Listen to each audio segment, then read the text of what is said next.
వేరేమో, దేవుని యొక్క ఆలోచన వేరేమో. అందుకని ఈ ఉదయకాల సమయంలో ప్రభు బలలో పాలు పొందుతున్న మనము తెలుసుకోవలసినటువంటి కొన్ని మాటలను ఈ ఉదయకాల సమయంలో మీకు ధ్యానం చేస్తానికి ప్రయత్నం చేద్దాం. మొదటిది, ప్రభు యొక్క బలలో పాలు పొందటానికి కారణం ఏమిటంటే మనలను దేవుడు ఆశీర్వాదమునకు యోగ్యులుగా చేశాడు. పరలోకపు ఆశీర్వాదానికి ఎవరిని?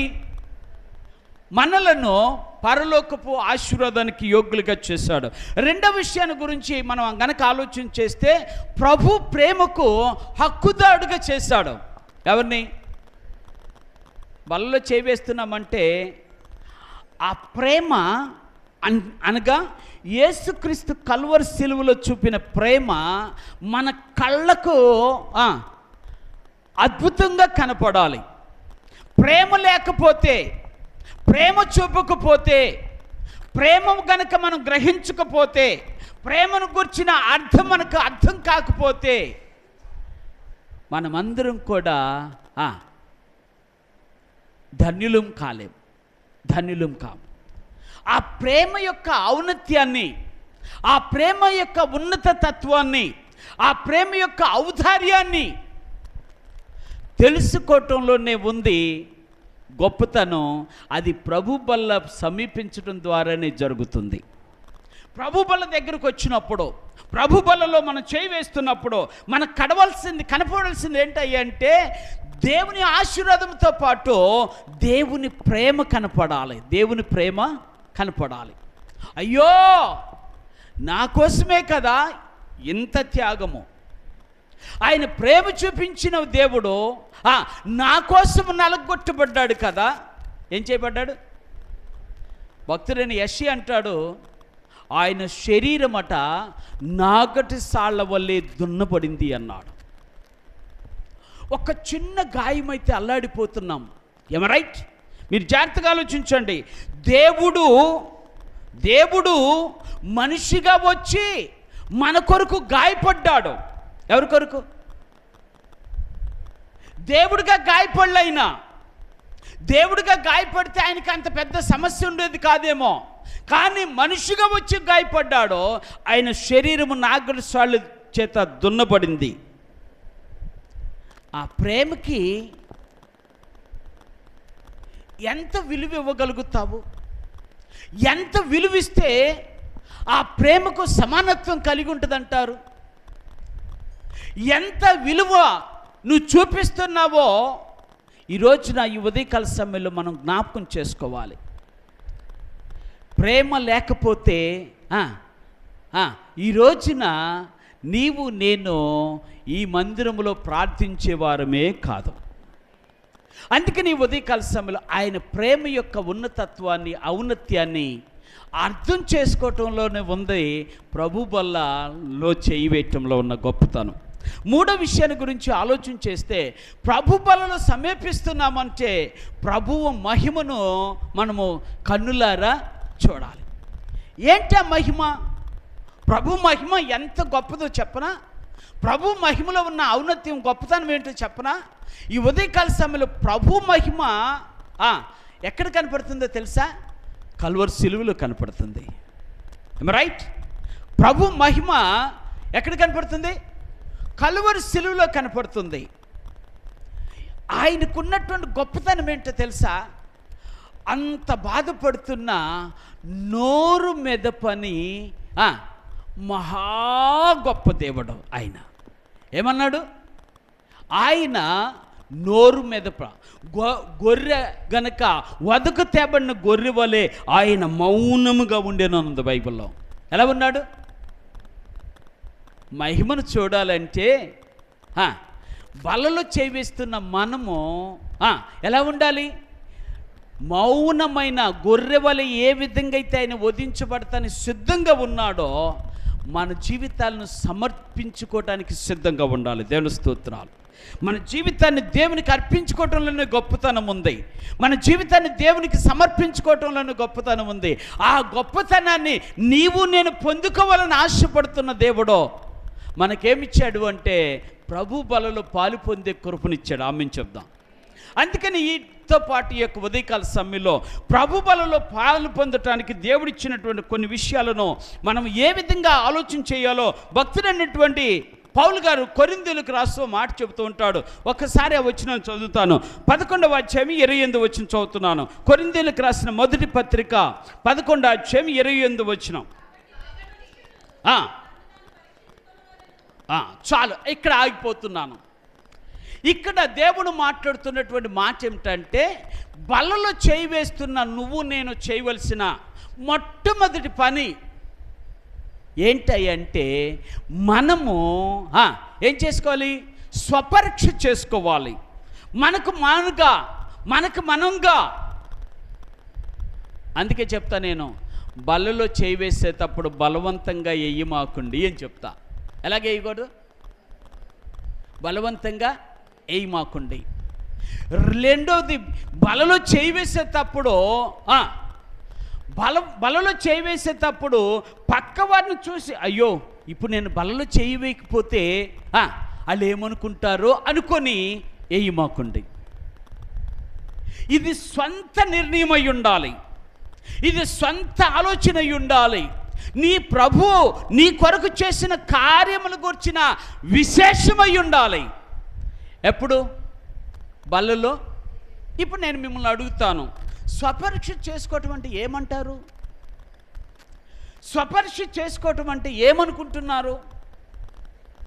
స్వపరీక్ష అంటే అదేనండి, స్వంతగా మనమే అంటారా? కాదు. ఇక్కడ కొన్ని విషయాలు మీరు జ్ఞాపకం చేసుకోవాలి. మొదటి విషయం ఏంటి? నీ చేసుకోవాల్సిన స్వపరీక్ష ఏంటంటే, నీకు నువ్వుగా పరిశీలించుకోవాల్సిన పని ఏంటంటే, మొట్టమొదటి నీ విశ్వాసము జీవముతో ఉన్నదా లేదా? నువ్వు విశ్వాసముగా జీవిస్తున్నావా లేదా? నీ విశ్వాసము జీవముతో కూడినదై బ్రతుకుతుందా, లేకపోతే నీ విశ్వాసము ఏనాడో చనిపోయినదా? ఎప్పుడన్నా చేసుకుంటావా? నాలో విశ్వాసం ఉందా?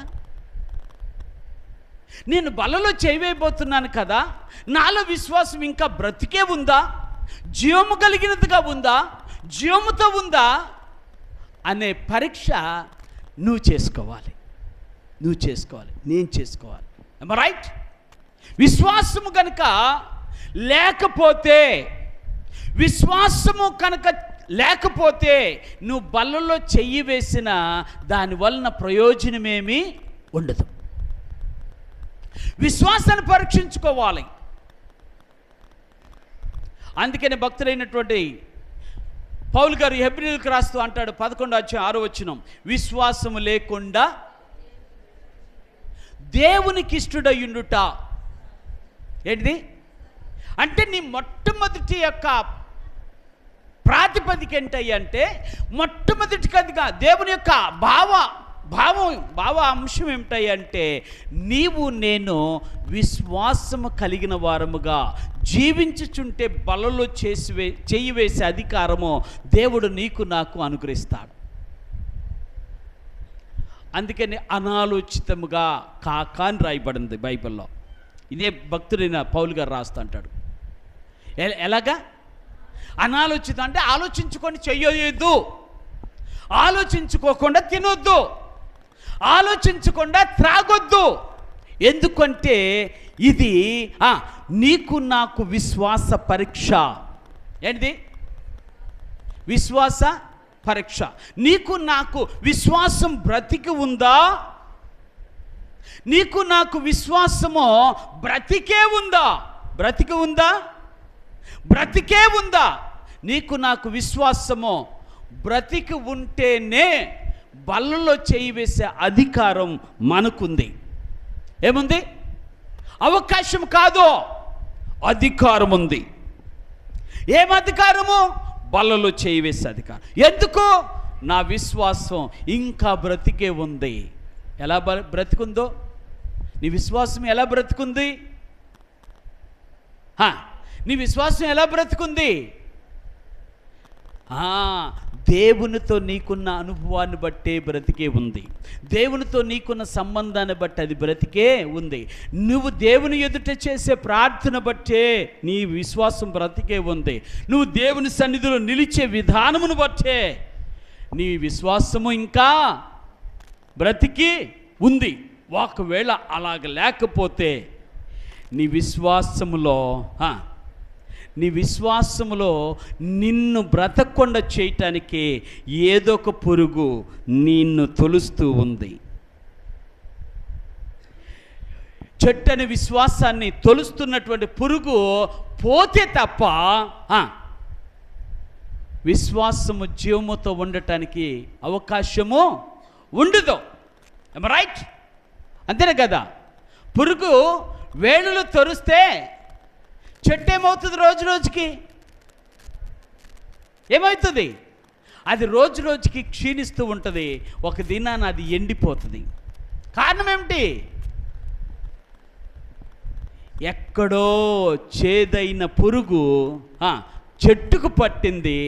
అది జీవితాన్ని, ఆ చెట్టుని పాడు చేసినట్టుగా నా జీవితాన్ని పాడు చేస్తుంది. అందుకని యొక్క ఉదయకాల సమయంలో స్వపరిశ చేసుకోవాల్సినటువంటి మొదటిది ఏంటంటే నీ విశ్వాసము నా విశ్వాసము బ్రతికే ఉందా. రెండో విషయాన్ని గురించి మనము ఆలోచన చేసుకోవాల్సినటువంటి రెండో విషయం ఏమిటంటే నీవు నేను వాక్యానుసారమైన జీవితానికి నీవు నేను అలవాటు పడుతున్నామా లేదా? దేని జీవితానికి?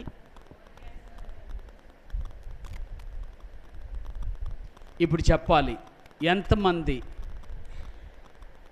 వాక్యానుసారమైన జీవితానికి అలవాటు పడుతున్నాను అన్నవారు చెప్పరా? నేను అలవాటే అన్నా, వాక్యానుసారమైన జీవితాన్ని నేను జీవిస్తున్నావు అని నేను అంటలా. జీవిస్తున్నావా అని అడగట్లా. అలవాటు పడుతున్నావా? ఒక్కరోజు కాకపోయినా ఒక్కరోజైనా దేవుని వాక్యము మనల్ని గద్దిస్తున్నప్పుడు, దేవుని వాక్యం మనతో మాట్లాడుతున్నప్పుడు దాన్ని అయ్యా నేను ఆచరించటానికి నా మనస్సును ప్రేరేపించు, ఆచరించటానికి నాకు సహాయము చెయ్యి. వినుమట్టుకు విన్నవారిని కాకుండా ఉండాలి. దాన్ని చేసేవారిగా నేను సిద్ధపడాలి. నేను ఇప్పుడు చెబుతా. అందుకని భక్తుడైనటువంటి మత్తయి గారు తన గ్రంథంలో రాస్తూ మత్తయి సువార్త 13వ అధ్యాయంలో ఆయన యేసుక్రీస్తు చెప్పిన ఉపమానాన్ని వివరిస్తూ ఉన్నాడు. యేసుక్రీస్తు చెప్పిన ఉపమానంలో ఉన్న చివరి మాటను మీకు జాగ్రత్తగా జ్ఞాపకం చేస్తా. అదేంటంటే యేసుక్రీస్తు అట విత్తనాలు ఎత్తుతున్నాడట. అంటే వాక్యం ఎత్తబడుతుంది. ఎవరి ద్వారా? వాక్యం ఎత్తబడుతుంది ఎవరి ద్వారా? పొలంలో పనిచేసే వాళ్ళ ద్వారా. పొలంలో పనిచేసేవాళ్ళు కదా విత్తనాలు ఇచ్చేది. ఆయన పొలం ఉంది, ఆ పొలము ఇది. ఈ పొలంలో సేవకుడు విత్తనాలు విత్తుతూ ఉన్నాడు. జాగ్రత్తగా మీరు మర్చిపోవద్దు. సేవకుడు విత్తనాలు విత్తుతున్నాడు, ఇలా ఇసురుతున్నాడు. అక్కడ చెప్పినటువంటి సందర్భం ఏంటంటే కొన్ని విత్తనాలు తావు పక్కన పడ్డాయి, కొన్ని విత్తనాలు రాతి నేలను పడ్డాయి, కొన్ని విత్తనాలు ముళ్ళ కంపలో పడ్డాయి. కానీ 4వ విత్తనము మంచి నేలను అని రాయబడి ఉంది.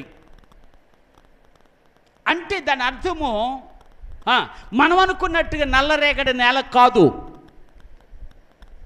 మనం అనుకున్నట్టుగా సేద్యానికి సులువైనటువంటి నేల కాదు అది. అర్థమవుతుందా? చూడటానికి నేల ఎలా ఉండాలో చెప్పనా? దేవుని వాక్యం చేత దున్నబడిన నేల అయి ఉండాలి. దేవుని స్తోత్రాలు. దున్నబడిన నేలలోని విత్తనము కాదా? అర్థమవుతుందా? దున్నబడిన నేలలోని విత్తనము ఏం చేస్తుంది? ఫలిస్తుంది. దున్నబడిన నేల కావాలి దేవునికి. మంచి నేల అంటే అర్థం ఏమిటాయి అంటే దున్నబడిన నేల. రెండవది ఏరివేయబడిన నేల. ఏంటి? ఏం వేరేస్తాం? రాళ్ళు కదా. మాకేం తెలుసు వ్యవసాయం అంటారా? ఓకే. చెత్త, పనికిరాని మొక్క అన్నిటిని ఏం చేస్తాం? పీకి వారు వేట్ చేసేస్తాం. అంటే నీవు నేను కూడా లోకమునకు వేరై బ్రతికిన వారు మాత్రమే మహాదేవుని సన్నిధిలో బలలో చేయివేస్తారు. ఎవరు మనం? లోకములో నుండి వేర్పరచబడిన వారము, లోకములో నుండి ఏర్పరచబడిన వారము, దేవుని యొక్క సన్నిధికి నీవే నిజమైనటువంటి భక్తి జీవితానికి అలవాటు పడుతున్న వారము. ఏమ రైట్? అలాంటి వారు దేవునికి కావాలి. అమ్మని చెప్దాం. వాళ్ళు స్వరపరీక్ష చేసుకోవాలి. ఏమనంటే వాక్యము నాలో మంచి విత్తనములాగా మంచి నేలన పడినదా లేదా? మంచి విత్తనములాగా మంచి నేలన పడినదా లేదా? ఎందుకో చెప్పనా? ఏరువేయబడిన నేలది అంటే దేవునికి ఇష్టము కానివి ఏరు చేసేసాం, వాటిని ఎక్కడో పడేసేసాం. రైట్? మూడోది ఏం చెప్పనా? విత్తనమును లోపల కవర్ చేసినటువంటి గుంటక, మా ఊర్లో అంటారు దాన్ని, గుంటకతో దాన్ని ఏం చేస్తాం మనం? విత్తనం లోపల ఉంటుంది, పైన రైట్ పూర్తి చేస్తాం. వాక్యము కూడా నీలో ఉంటే పరిశుద్ధాత్మ దేవుడు ఏం చేస్తాడు? దాన్ని కవర్ చేసేస్తాడు. అది నిదానంగా ఫలిస్తుంది. దేవుని స్తోత్రాలు. అది నిదానంగా ఫలించితే ప్రభు మహిమ పొందుతాడు. అదే చెప్పాడు. ఎవరు మహిమ పొందుతారు? మీరు ఫలించుట వలన నా ప్రభువు మహిమ పొందును అని రాయబడింది. రైట్? ఎవరు ఫలించటం వల్ల? మేము కాదు. స్వపరీక్ష చేసుకున్నవారు వారు ఫలిస్తారు. వారి విశ్వాస జీవితాన్ని అర్థం చేసుకొని విశ్వాస జీవితం బ్రతికుందని ఆలోచన చేసుకుంటున్న వారు బలలో చేయివేస్తారు. బలలో చేయివేసేవారు వారి విశ్వాస జీవితాన్ని పరీక్ష చేసుకుంటారు. వారు వాక్యానుసారమైన జీవిత విధానమును గూర్చిన ఆలోచన కలిగి ఉంటారు. వారు మంచి నేలను పడిన విత్తనము వలె జీవిస్తూ ఉన్నారు. ఇప్పుడు దేవుని చెప్పినటువంటి మాట, ఆ మంచి నేలను పడిన విత్తనము ఏమైపోయిందట? అది ఫలించి,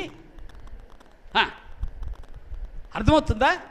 అది ఫలించి 30 దంతులుగా 60 దంతులుగా. ఇప్పుడు మిమ్మల్ని అడుగుతా, మీరు ఏ కోవలో ఉన్నారో మీరే తెలుసుకోండి. ఇది కూడా స్వపరీక్ష. ఏ కోవ ఉంది? 30 అయితే 60కి రా. 60 అయితే 100కి రా. 100కి రా. ఒకవేళ 100లో ఉన్నావా, దేవా నన్ను ఆ 100లోనే ఉంచు అని ప్రార్థించే. దేవుని స్తోత్రాలు. నన్ను దిగనిచ్చు మాకు, నన్ను దిగజారిని మాకు. నా విశ్వాస జీవితము ఎక్కడుండాలి? 100లోనే ఉండాలి, 100లో కాదు. ఎక్కడుండాలి? 100లో ఉండాలి, కానీ 100లో ఉండకూడదు. అవన్నీ చూడు. రాతి నేలను పడినది అణిచివేయబడింది, ముళ్ళ తప్పుల్లో పడింది అణిచివేయబడింది. గ్రౌండ్ అంటే ఆ యొక్క దారి పొడిగిన పడ్డది ఏమైపోయింది? ఎత్తుకుపోబడింది. దేవుడు కోరుకున్న స్వపరీక్ష నువ్వు నేను చేయవలసింది ఏంటంటే, వాక్యం అనే విత్తనము నాలో మొలుస్తుందా,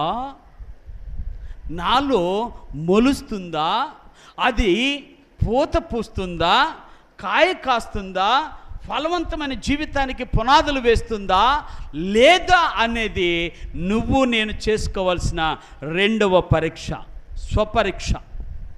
రెండు నువ్వు నేను చేసుకోవాలి. మూడో విషయాన్ని కూడా మీకు జ్ఞాపకం చేస్తాను. దేవుని యొక్క సన్నిధిలో దేవాతి దేవుడు మాట్లాడుతున్నటువంటి మాట ఏంటంటే, మూడవది నువ్వు చేయవలసిన స్వపరీక్ష ఏంటంటే, క్రీస్తుతో నీకున్న సంబంధము ఎలాంటిది? క్రీస్తుతో ఉన్న అర్థమవుతుందా? ఆదివారం రాగానే బైబిల్ పట్టుకొని మందిరానికి వచ్చేవారి గురించి నేను మాట్లాడుతున్నా. దేన్ని? మళ్ళీ ఆదివారం వచ్చేదాకా బైబిల్ మొఖం చూస్తే ఒట్టు. ఏ బైబిల్ మొఖం? లేరని అనుకోవద్దు, నీ దండం పెడతా. లేరని అనుకోవద్దు. ఉన్నారా? ఆదివారం నాడు లేవగానే ఆదివారం పెందల కాడ వెళ్ళకపోతే పాస్టర్ గారు ఏమంటాడు అని ఆ మూలను ఎక్కడో ఆ బీరువాలో పెట్టిన ఆ బైబిల్ తీసి దులిపి సంకన ఇష్టట్టు అనుకుంటా, చివరికి సంకన పెట్టుకుంటా వచ్చేవారు లేరంటారా? లేరంటారా?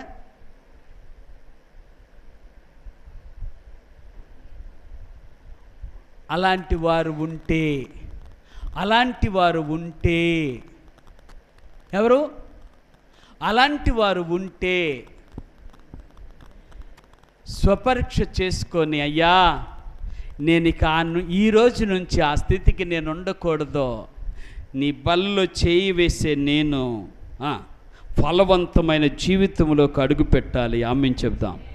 ఫలవంతమైనటువంటి బ్రతుకు నాకు కావాలి, ఫలవంతమైన జీవిత విధానము కావాలి.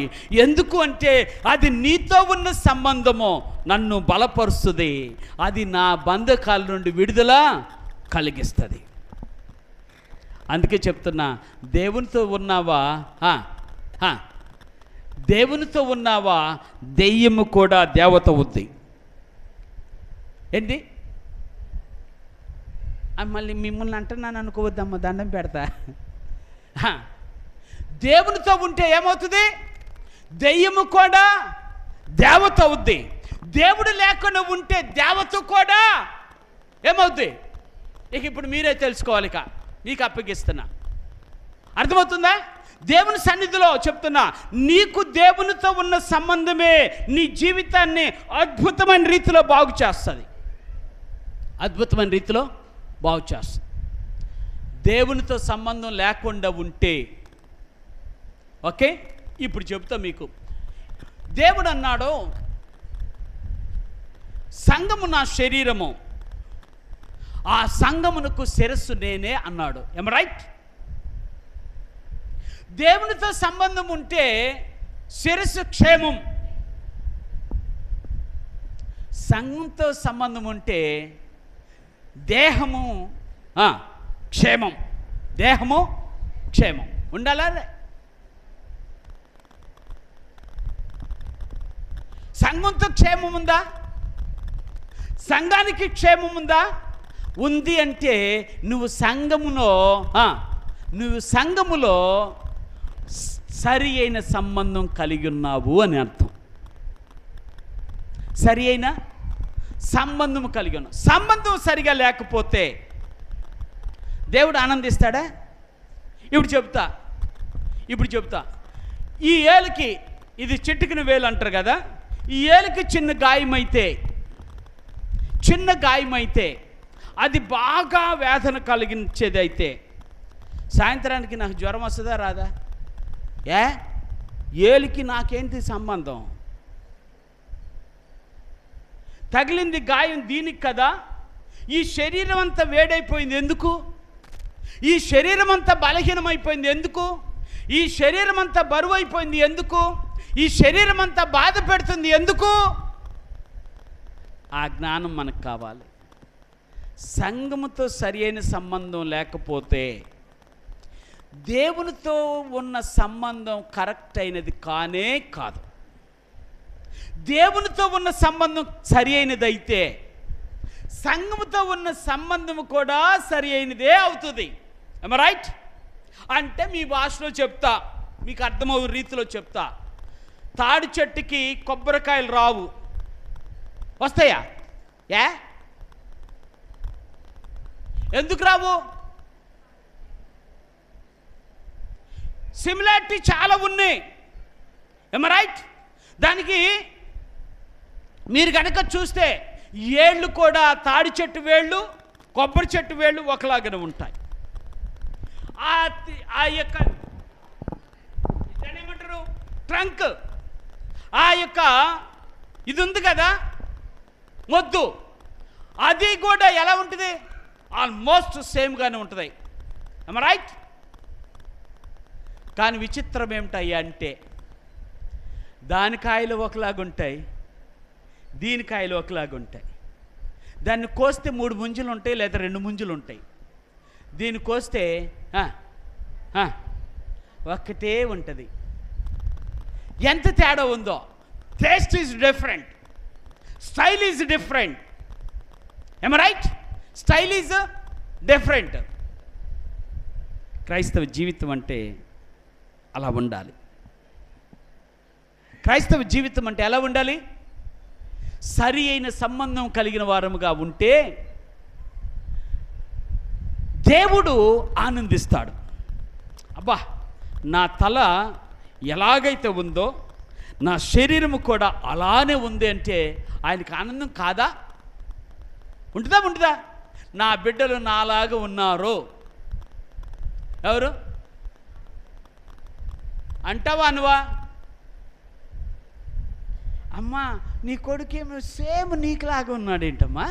మరి నాకులాగా ఉండక ఎవరిలాగా ఉంటాడు? నీ కూతురు ఏంటయ్యా సేమ్ నీకులాగా ఉంది? అవును, మరి నా కూతురు కాబట్టి నాకులాగానే ఉంటుంది. అర్థమైందా? అంటే ఎంత విలువని నీకు తీసుకొస్తుందో, ఎంత విలువ నీకు కలిగిస్తుందో దేన్ని బట్టి? 10 మందిలో నుంచున్న వీళ్ళు ఎవరు అబ్బాయిరా అంటే పలానోళ్ళు అబ్బాయి అని చెప్తాడు. ఎందుకు? వాళ్ళకి జన్మనిచ్చిన వాడు ఆయనే. రైట్? మరి నీకు జన్మనిచ్చింది దేవుడే కదా. ఆయన ఎందుకు ఆయన పోలికలో నువ్వు ఉండలేకపోతున్నావు? ఎందుకు ఆయన స్వరూపం నువ్వు ధరించుకోలేకపోతున్నావు? ఎందుకు ఆయన గుణలక్షణాలు మనలోకి రాలేకపోతున్నాయి? ఎందుకు మనము ఆయన యొక్క విధానంలో నడవలేకపోతున్నాం? ఇది స్వపరీక్ష. చేసుకోవాలో వద్దా? అందుకని ఏమనాలని చెప్పనా? అయ్యా, నేను నీ పోలికలో ఉండాలనుకుంటున్నాను. సాతానుడు వచ్చి బొగ్గు రాసేస్తున్నాడు ప్రతి దినం. దేన్ని? ఏం రాస్తున్నాడు? బొగ్గు రాస్తున్నాడు. దేనికి? ముఖానికి. నేనెవరినో ఎవరు గుర్తించట్లా. మాస్క్ వేసుకున్నట్టుగా ఉంది. ఏంటిది? మానవ ఆత్మీయ జీవితం. బలలో చేయి వేసే వారి జీవితము ఒకవేళ మాస్క్ వేసినట్టుగా ఉంటే సోపు తెచ్చుకో, దేవుని దగ్గర ఉంది. దేవుని స్తోత్రాలు. ఏముంది? ఏ సోపు? ఈ సోపు ఉంది ఆయన దగ్గర. ఏ సోపు ఉంది? ఈ సోప్. అందుకని భక్తుడైన దావీదు అంటాడు, హిస్సోపుతో నన్ను కడిగి హేమము కంటే నన్ను తెల్లగా చేయి దేవా అన్నాడు. ఇప్పుడు నల్లది కాస్త ఏమైంది? ఆమేన్ చెప్దాం. దేవుని దృష్టిలో ఈ నల్ల హృదయము, ఈ నల్ల మనసు ఇప్పుడు ఏమైపోయింది? దేవుని దృష్టిలో తెల్లగా మార్చబడ్డాయి. ఆనందం కలుగుతుందా దేవునికి? అబ్బా, నేను ఎట్టున్నాను, నా బిడ్డ అలా ఉన్నాడు అంటావా? ఆయన అనే స్థితిలోకి నువ్వు రావాలి, నేను రావాలి. అది దేవుని కోరిక. అలా జరగాలి అంటే నీవు నేను ఆయనతో ఉన్న సంబంధము బలమైనదిగా చేసుకోవాలి. బలవంతుడా, మహోన్నతుడా, స్తోత్రార్హుడా నా యేసయ్యా. ఎవరు? నా దేవుడు బలవంతుడు. ఇది మంచి సమయం. నీ బలహీనతలను ఒప్పుకోవటానికి విలువైన సమయం ఇదే. నీ దేవునితో సంబంధం బలపరుచుకోవడానికి మహత్తరమైనటువంటి స్థలము ఇదే. నీ స్వపరీక్ష చేసుకొని నీ విశ్వాస జీవితం బ్రతుకుందో లేదో అని తెలుసుకునేది ఒక్కటే. అది ఏంటంటే దేవుని మందిరం. స్వపరీక్ష చేసుకుందాం, విశ్వాసాన్ని కాపాడుకుందాం, వాక్యాన్ని మధ్యలో నిలుపుకుందాం, క్రీస్తుతో సంబంధాన్ని బలపరుచుకున్నట్టు కృప దేవుడు దయచేయను గాక. రెండో విషయాన్ని గురించి మీకు ఒక మాట చెప్తాను. పరిశుద్ధ గ్రంథంలో మత్తయి సువార్త 26వ అధ్యాయము 28వ వచనం, whenever you come to the Lord's table You have to think yourself what you are before you partake. That's why he said like this. అనగా పాప క్షమాపణ నిమిత్తము. ఓకే, ఇప్పుడు మిమ్మల్ని అడుగుతున్నాం ప్రశ్న. ఇప్పుడు దేవుడు మాట్లాడుతున్న మాట ఏంటంటే, నీవు నేను పొందిన పాప క్షమాపణ అనగా ఫర్గివ్నెస్, క్షమాపణ గూర్చిన ఆలోచన నీకు ఉందా? నువ్వు క్షమించబడ్డావని తెలుసా? ఎంతమంది నేను క్షమించబడ్డాను అన్నవారు చేతులు ఎత్తరా? కదా, కొంతమంది లేగలేకపోతుంది. పర్వాలేదు, నువ్వు క్షమించబడ్డావు. ఎందుకు? నువ్వు క్షమాపణ బాప్తిసం పొందిన తర్వాత రాలే. ఇది మర్చిపోవద్దు ఈ మాట. నీ క్షమాపణ ఎప్పుడు వచ్చింది?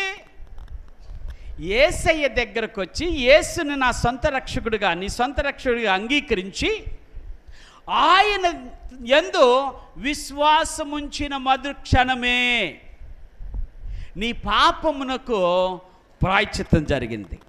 ఏమ రైట్? ఏం జరిగింది? పాపమునకు ప్రాయశ్చిత్తం జరిగింది అనగా పాప క్షమాపణ కలిగింది. అంటే నీ పాపములు నా పాపములు క్షమించబడ్డాయి. జాగ్రత్తగా ఆలోచించండి. Where it is been done. ఎక్కడ జరిగింది ఇది తెలుసా మీకు? ఎక్కడ జరిగింది? కల్వరి సిలువలో జరిగింది. అందుకనే కల్వరి సిలువ గురించినటువంటి మాట ఇంగ్లీష్లో రాయబడింది ఏంటయ్యా అంటే క్రాస్ అని రాయబడింది. క్రాస్. ఏమ రైట్? ఏంటది? You know cross.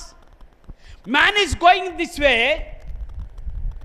మనుషుడు ఇలా వెళుతున్నాడో దేవుడు ఇలా వచ్చేసాడు. దేవుని స్తోత్రాలు. అంటే అడ్డుపడ్డాడు. ఎక్కడికి వెళుతున్నావు? మనిషిని నరకంలోకి వెళ్ళిపోతున్న మనిషిని దేవుడు వచ్చి మధ్యలో అడ్డుపడ్డాడు. దాన్ని క్రాస్ అన్నారు. ఏమ రైట్? దాన్ని ఏమన్నారు? క్రాస్. నీ దారిన ఆయన వచ్చేసాడు. దారి నిన్ను మళ్ళించాడు. దారి నిన్ను మళ్ళించాడు. మర్చిపోమాకు నీ మాట. దేవుడు ఏం చేశాడు? నీ దారిని వచ్చి నీ దారి మళ్ళించి నిన్ను వేరొక మార్గం వైపు నడిపించాడు. దట్ ఈస్ కాల్డ్ సిలువ. ఏమ రైట్? అర్థమవుతుందా? అందుకనే సిలువకి రెండు వైపులా ఏముంది? ఒకసారి చూపిస్తే బాగుంటుందేమని అనిపించింది. సిలువ ఇలాగుండి ఇలాగుంటుంది. పైన కొంచెం, ఇటు కొంచెం, ఇటు కొంచెం, కింద మరి ఎక్కువగా ఉంది. ఏమ రైట్? ఏంటిది అది? సిలువ. ఇప్పుడు దేవుడు చెప్తున్నటువంటి మాట ఏంటంటే, అబ్బాయ్ నిన్ను నేను దారి మళ్ళించా, బైపాస్ చేశా. మిమ్మల్ని ఏం చేశా? ఏ పాస్ అంటే ఈ దారిని వెళ్తున్న నీకు, ఈ దారిలో వెళ్తే నరకం ఉంది, ఈ దారిలో వెళ్తే సాతాను ఉన్నాడు, ఈ దారిలో వెళితే సాతాను దూతలు ఉన్నాయి, మంత్రశక్తులు ఉన్నాయి, చేతబడి శక్తులు ఉన్నాయి. నువ్వు అటువైపుకి వెళ్ళకుండా నేను నీ వైపు, నా వైపుకి మళ్ళిస్తున్నానని దేవుడు పక్కకు నడిపించాడు. దేవుని స్తోత్రాలు. అర్థమవుతుందా మీకు? అంటే ఇప్పుడు దేవుడు చెప్తున్నటువంటి మాట ఏంటంటే, నేను పక్కకు నడిపించడానికి కారణం ఏంటయ్యా అంటే, నువ్వు పొందవలసిన శిక్ష నేను పొందుకున్నా. రైట్? నీకు ఆ శిక్ష నీకు పడాల్సింది. ఆ శిక్ష నువ్వు పడితే చనిపోతావు, తిరిగి లేగవు. రైట్? కానీ ఆ శిక్ష నా మీద పడింది, నేను చనిపోయినా తిరిగి లేస్తా. దేవుని స్తోత్రాలు. అందుకని ఇప్పుడు ఏం చేశాడు దేవుడు?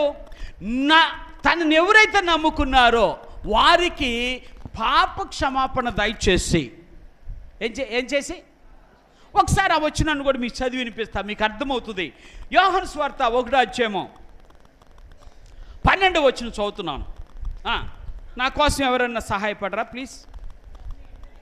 తన్ను ఎందరు అంగీకరించిరో వారికందరికీ, అనగా తన నామమందు విశ్వాసముంచిన ప్రతి వారికి దేవుని కుమారులగుటకు ఆయన,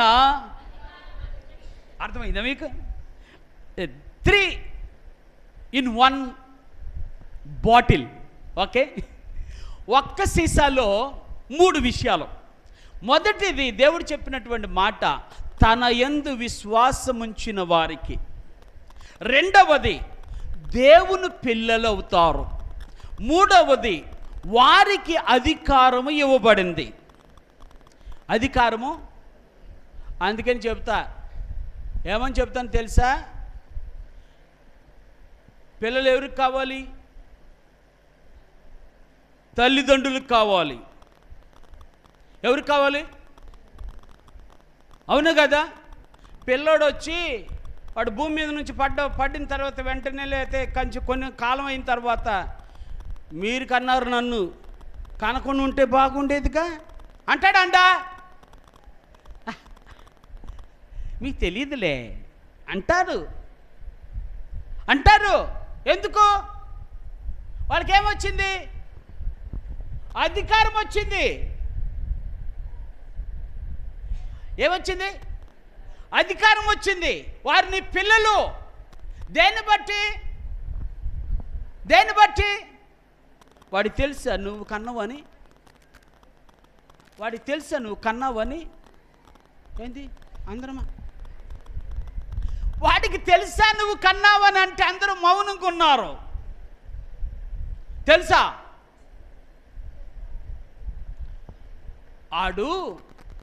ఆడు తల్లి దగ్గర స్తన్యము పాలు తాగుతుంటే, ఓరి అమ్మ, ఈ అమ్మ ఎవరు మా అమ్మలాగా ఉంది అనుకుంటున్నాడు ఆడు. అర్థమవుతుందా? అమ్మ అనే గుర్తింపు ఎప్పుడొచ్చింది? తను నీ ఒడిలో ఉన్నప్పుడు, నిన్ను చూస్తున్నప్పుడు, నువ్వు పాలిస్తున్నప్పుడు మా అమ్మే అని తెలిసింది. ఏమ రైట్? 10 రోజుల తర్వాత మన దగ్గర పాలు లేవని ఎవరి దగ్గరికి వెళ్ళి పాలిచ్చినా వాడు తాగకపోగా ఆ ముఖం ఇంక ఏగాదిగా చూస్తాడు, ఏంటిది అని. కాదా? మీకు అసలు అటువంటి అనుభవం లేదన్నట్టుగా నాకుంది అనుభవం, నాకు చెబుతున్నా. అందుకేనే అర్థమవుతుందా? నా తల్లి దగ్గర పాలు లేకపోతే నన్ను తీసుకెళ్ళి ఎక్కడో చోట పాలు ఇప్పించుకొని తీసుకొచ్చేవాళ్ళంట. అందుకే నేను ఇంత తెలివి వచ్చింది. అంటే మిమ్మల్ని భరించే తెలివి. అర్థమైందా? దేవుని స్తోత్రం. దేవుడు మహాకృప చేత తన బిడ్డలకి తనని అంగీకరించినప్పుడు తన బిడ్డల్ని, తన పిల్లలని దేవుడే అధికారం ఇచ్చాడు. అధికారం ఉన్నప్పుడు ఏమంటావో తెలుసా? Why don't you do in my life? నా జీవితంలో ఎందుకు చేయవు? అడగరా పిల్లలు? అవసరం వచ్చినప్పుడు అప్పుడు దాకా మనసులో తిట్టుకున్నాం, వాళ్ళకి అవసరం అయినప్పుడు, నాన్న నువ్వు ఇవ్వకపోతే ఎవరికి ఇస్తారా? నువ్వు ఇవ్వకపోతే ఎవరిస్తారు? అమ్మో నువ్వేగా. నాన్న అడుగురా. అమ్మ నీకు దండం పెడతాను, నాన్న అడుగుతానా? నిన్నైతే ఏదో అడుగుతా కానీ నాన్న ఏమి అడగను. అసలుకి ఆయన చూస్తుంటే నేను రొసలు ఆడుతూ ఉంటాడు. ఇప్పుడు కసమంటాడు. అవునా కదా?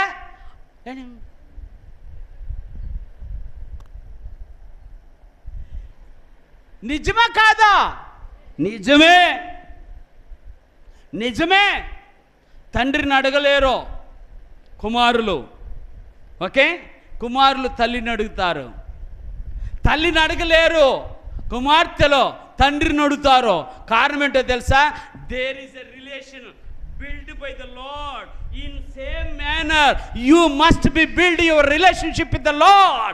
It never be broken whatsoever in life. అర్థమైందా మీకు? అంటే చెప్పుకుంటూ వెళ్ళాడు. ఒక్కసారి దేవునితో నీ బంధం ఏర్పడితే ఎన్ని పరిస్థితులు ఎదురైనా ఆ బంధాన్ని విడగొడటానికి ఎవడి వల్ల కాదు. ఎవడి వల్ల కాదు. ఇప్పుడు నీకు నాకు నా బిడ్డకి ఉన్నటువంటి ఈ బంధాలు ఎలాగైతే ఉన్నాయో నా దేవునితో నీకున్న బంధం కూడా అలానే ఉంటుంది. అందుకని ఆ బంధానికి కారణం ఏమిటాయి అంటే దేవుడు నా పాపాలను క్షమించాడు. ఏమ రైట్? అందుకనే క్రాస్ అనే మాట కొట్టివేయబడును అని రాయబడింది. ఏం చేయబడింది? ఏంటిది? పాపము కొట్టివేయబడింది, శాపము కొట్టివేయబడింది, దుష్టుని యొక్క ఆలోచన కొట్టివేయబడింది, సాతాను తంత్రములు కొట్టివేయబడ్డాయి, చేతబడు శక్తులు కొట్టివేయబడ్డాయి. ఎప్పుడు? ఆయనను అంగీకరించి ఆయన బిడ్డగా అధికారం పొందిన మరుక్షణమే వీటన్నిటిని దేవుడు భూస్థాపితం చేసేసాడు, కొట్టేశాడు. క్రాస్ ఏం చేశాడు? కొట్టేశాడు. తర్వాత అట్ట కొట్టేసి ఆగిపోలా. అంటే మీ భాషలో చెప్తా, ఒక తప్పు జరిగిందనుకోండి, పేపర్ మీద రాసేటప్పుడు దాన్ని ఏం చేస్తావు? కొట్టేస్తావు. ఏమ రైట్? అలాగ మన తప్పుల్ని దేవుడు కొట్టేశాడు. తర్వాత ఏం చేస్తావు? మేమేం చెయ్యం. తర్వాత ఏం చేస్తావంటే దాన్ని చుట్టి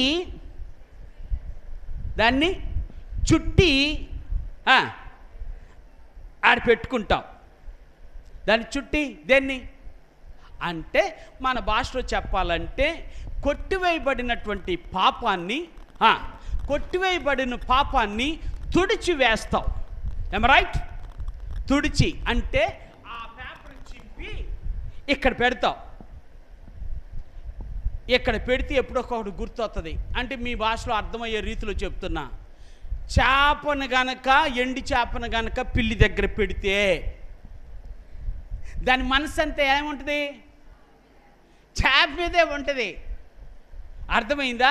పాపాన్ని పక్కన పెట్టుకుంటే మనసు అంతా ఎక్కడ ఉంటుంది? అయిపోయారు. పాపం మీదే ఉంటుంది. ఇంకా అది కూడా చెప్పాలే.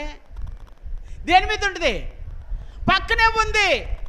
ఎండి చేప పిల్లికి దగ్గర ఉన్నట్టు పాపం పరిశుద్ధుడికి దగ్గరుంటే మనసంతా నేను ప్రభు చూడకూడదు అనుకున్నానయ్యా, నేను ఏ టీవీలో ఏ సీరియల్ ఏమి చూడకూడదు అనుకున్నా, ప్రభు చూడకుండా సహాయం చేయి.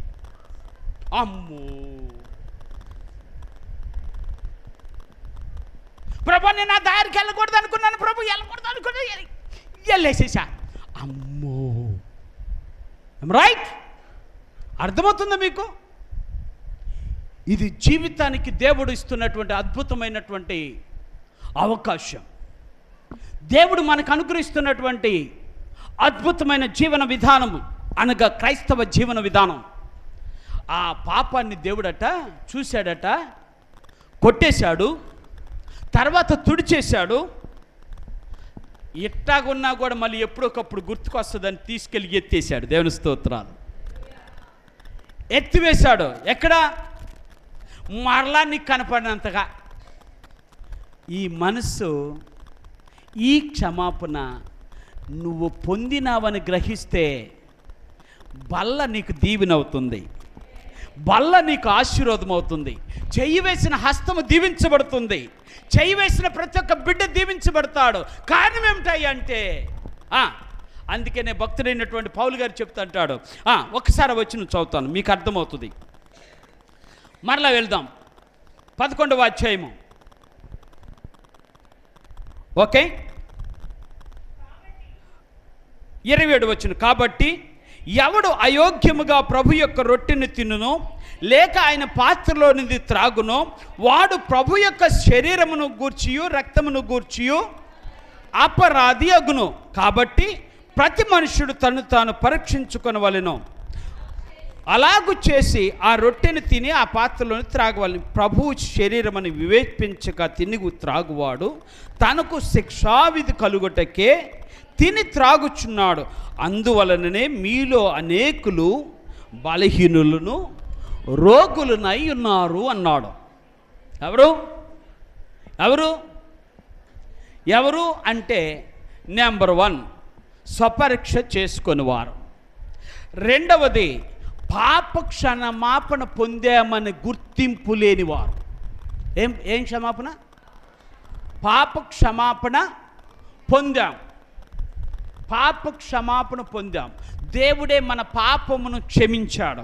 ఆయన రక్తము చేత మన హృదయాన్ని పాపపు భూయిష్టమైనటువంటి ఆ పీఠమును దేవుడు తుడిచివేశాడు. అది లేకుండా మనలో దాన్ని తీసి ఎత్తి పారవేశాడు. ఆయన అగాధ జలములో వేశాడని రాయబడింది. ఎక్కడ వేశాడట? What a wonderful Lord we have. ఎంత అద్భుతమైన దేవుడు నువ్వు నేను కలిగి ఉన్నాము. ఈ రోజున ఆ క్షమాపణ నీకుంది అని నువ్వు గుర్తిస్తే, ఆ క్షమాపణ నీకు కావాలని నువ్వు గుర్తిస్తే, ఆ క్షమాపణ నీకు దొరికితే బల్ల ఆశీర్వాదం అవుతుంది. అలా కాకపోతే బల్ల వలన ప్రయోజనం లేదు. ప్రభు వలన నువ్వు అది ప్రయోజనముగా మార్చుకోవాలి అంటే ప్రభుతో ఒక్క చిన్న మనవి చేయాలి. ఏమనంటే, అయ్యా ఇప్పుడు దాకా ఈ క్షమాపణ నాకు ఉందో లేదో తెలియలా, ఈ రోజున ఆ క్షమాపణ నాకు దేవుడు నాకు దయచేయుగా కానీ ప్రభు సన్నిధిలో ప్రార్థించేద్దాం. 3వ మాట చెప్పి ముగిస్తాను. దేవాతి దేవుడు సెలవిచ్చిన ఇంకొక మాట కూడా మీకు చదివి వినిపిస్తాను. పరిశుద్ధ గ్రంథంలో ఉన్నటువంటి ఇంకొక మాట. అందుకనే దేవుడు సెలవిచ్చినటువంటి మాటను ఒకసారి మీరు జ్ఞాపకం చేసుకోవాలని ప్రభుపేట మనవి చేస్తున్నాను. అది 11వ అధ్యాయము 25 వచనం చదువుతున్నాను. మళ్ళొకసారి ఆ వచనాన్ని. ఆ ప్రకారమే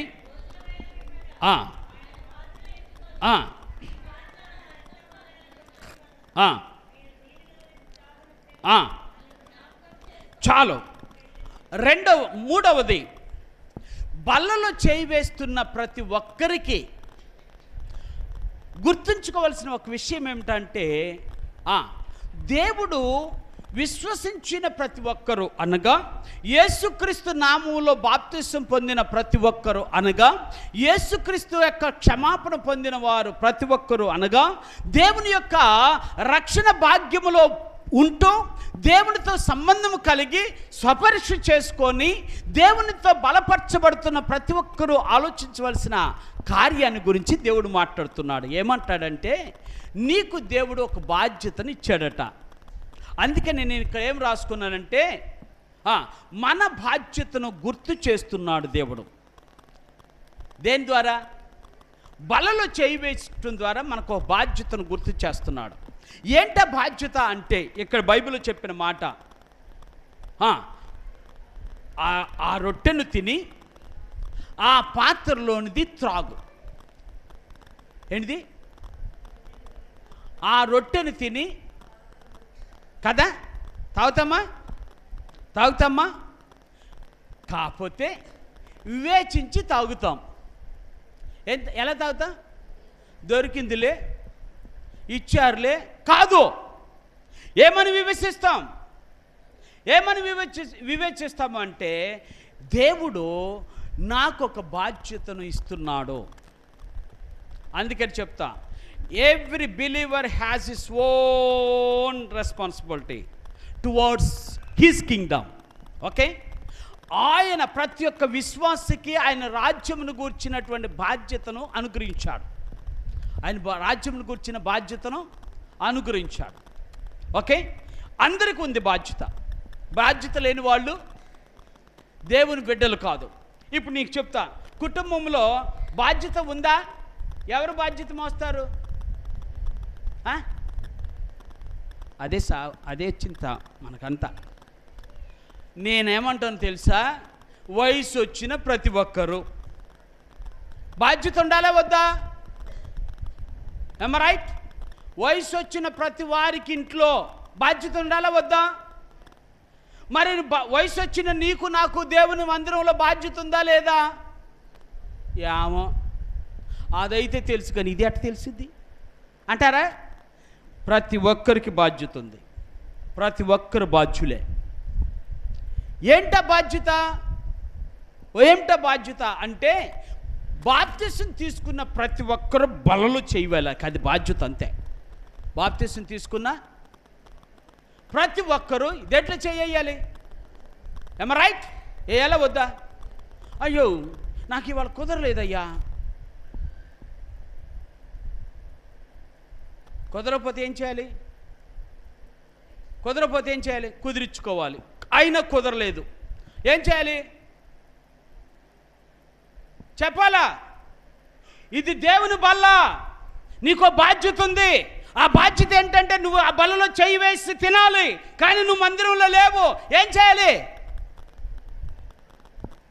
అయ్యగారికి ఫోన్ చేసి, అయ్యా నా పరిస్థితి ఏం బాగోలేదు, మంచాన్ని పడి ఉన్నా, ఇవాళ రొట్టె ద్రాక్షరసం తీసుకోలేదయ్యా, ఏమన్నా నువ్వు వచ్చి ఒక్కసారి నా కోసం ప్రార్థన చేసి రొట్టె ద్రాక్షరసం అయ్యా అన్న వాళ్ళు ఎవరన్నా ఉన్నారు? దండం పెడదా.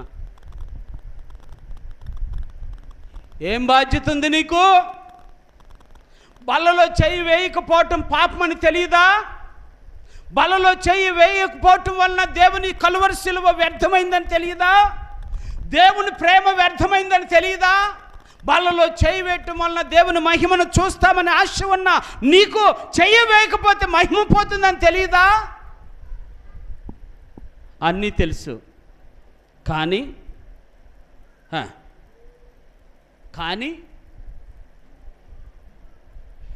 ప్రతి నెల నేను ఇద్దరి దగ్గరికి వెళ్తా, ప్రతి నెల వెళ్తా. వాళ్ళు ఎక్కలేని వాళ్ళు, మెట్లు తొక్కలేని వాళ్ళు. అడుగుతా, ఎందుకో తెలుసా? వాళ్ళకెళ్ళి అది గుర్తు చేస్తా, మీరు బల్లలో చేయి వేయాలి. వాళ్ళు ఫోన్ చేయకపోయినా దేవుడు నాకు చెప్పిన ప్రతి వారంలో అంటే బాప్తిసం తీసుకున్న ప్రతి ఒక్కరు మొదటి నెల మొదటి వారం తప్పనిసరిగా వాళ్ళ దగ్గరికి వెళ్తా. తీసుకోకపోతే బాధ్యతను విస్మరించిన వాడు అవుతాం, తీసుకోకపోతే బాధ్యత లేనివాడు అవుతాం. బాధ్యత లేనివాడు బంధంలో ఉండటం చాలా కష్టమా కాదా? చెప్పాలి పెద్దోళ్ళు. బాధ్యత లేనివాడు బంధంలో ఉంటే ఏమని కొట్టుకుంటావు తెలుసా? అనవసరంగా కన్నా ఈ నా కొడుకుని అంటాం. ఏమ రైట్? చేతులెత్తి చెప్తున్నా, ఇది దేవుని కుటుంబం. దేవుని కుటుంబంలో దేవుని ఇచ్చిన బాధ్యత ఆయన బల్లలో చెయ్యి వేయాలి. రెండో విషయం చెప్తాను, మీరు జాగ్రత్తగా ఆలోచించండి. రెండవది, దేవుడు మనకిచ్చినటువంటి బాధ్యత ఏంటయ్యా అంటే, దేవాతి దేవుడు సెలవిస్తూ అంటాడు, ఆయన మరణమును ప్రచురము చేయాలి. ఏమని దేవుడు చెప్పాడా?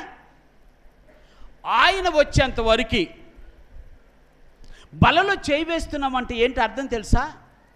నీ బాధ్యత ఆయనను గూర్చి ప్రచురం చెయ్యాలి, చెప్పాలి. చేతులు ఎత్తరా చెప్పేవారు? యేసుక్రీస్తుని గురించి చెప్పేవారు, యేసు చేసిన కార్యాల గురించి చెప్పేవారు, యేసుతో అనుబంధాన్ని కలిగిన వారు చెప్పేవారు. అర్థమైందా? అంటే ఎంత బాధ్యత ఉందో మనకి కదా, ఎంత బాధ్యత ఉందో చెప్పాలి. దేవుని గురించి చెప్పాలి. ఏదో ఒక వాక్యం, ఏదో ఒక విషయం చెప్పకపోతే దేవుడు నిన్ను లెక్క అడుగుతాడు. తెలుసా విషయం? దేవుడు నిన్ను లెక్క అడుగుతాడు. మంగళ షాప్కి వెళ్ళావా సహోదరుడా? వెళ్ళాం. మంగళ షాప్కి వెళ్ళిన తర్వాత ఆయన చేస్తున్నప్పుడు ఏదో ఒక మాట వచ్చినప్పుడు, ఇదిగో బైబిల్లో ఇలా రాయబడి ఉందయ్యా అని చెప్తా. ఎక్కడికి వెళ్ళినా వాళ్ళ సందర్భాన్ని, వాళ్ళ మాటలన్నిటిని కోడీకరించి వాళ్ళని తీసుకొని వచ్చి, ఇదిగో ఇలా రాయబడి ఉంది ఇక్కడ అని చెప్తా. ఆటోమేటిక్గా సువార్త వాళ్ళకి వెళ్ళినట్టే. అది బాధ్యత.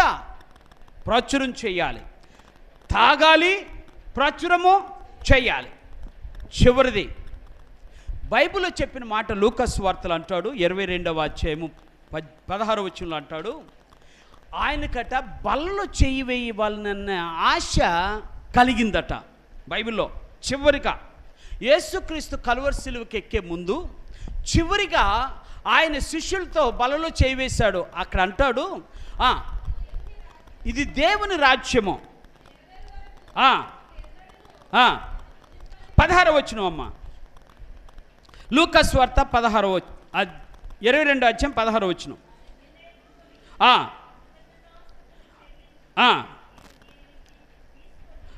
15వ వచనంలో ఆ చివరి మాట, మీతో కూడా ఈ పస్కాను భుజింపవలెనని మిక్కిలి ఆశపడుతుని. చివరి మాట 17వ వచనంలో, ఆయన గిన్నె ఎత్తుకొని కృతజ్ఞతాస్తుతులు చెల్లి. బలలో చేయి వేయటం బాధ్యత ఏంటయ్యా అంటే ప్రచురం చేయాలి. రెండవది ఆయనకు కృతజ్ఞతాస్తుతులు చెల్లించాలి. ఈ బల్లలు చేయి వేస్తున్న ఈ మందిరంలో ఉన్న బిడ్డలందరితో దేవుడు ఉన్నాడా లేడా? ఎక్కడ 2-3 నా నామను కూడుకుంటారో. ఇప్పుడు ఆయన అంటాడు, మీరు బల్లలో చేయి వేయటం నాకు ఆశ, మీరు బల్లలో చేయి వేయటం ఆశ, ఈ ఆశ తీర్చిన వారుగా ఉంటున్నారు అన్నాడు. దేవుని స్తోత్రాలు. అందుకని ఈ ఉదయకాల సమయంలో బల్లలో ఇంత మర్మం ఉంది. మనమేమో ఆలోచన చేయకుండా ఈ రోజున బల్లిస్తారంటలే అని చెప్పి ఆ ఒక్కదాని గురించి, ఆ ఒక్కరోజు గురించి ఆలోచన చేస్తారు. ఇవి ఎప్పుడు చేయవలసిన కార్యములు తెలుసా? ఇది ప్రతి దినము చేయవలసిన కార్యం, ప్రతి దినము చేయవలసిన. బలలో చేయి వేసే ఒక్కవారం అది అవకాశం వచ్చినప్పుడు. కానీ దేవుని బిడ్డలు అప్పుడెక్కడే కాదు, ప్రతి దినము ఏం చేయాలి? జ్ఞాపకం చేసుకుంటూ ఉండాలి.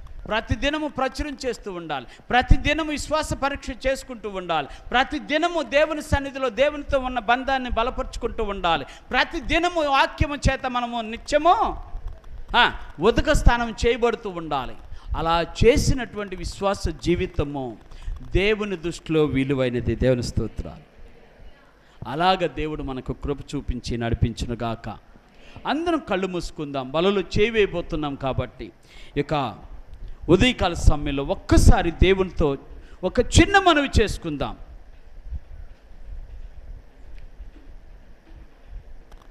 దేవా, నాకు సహాయకుడవు నీవే.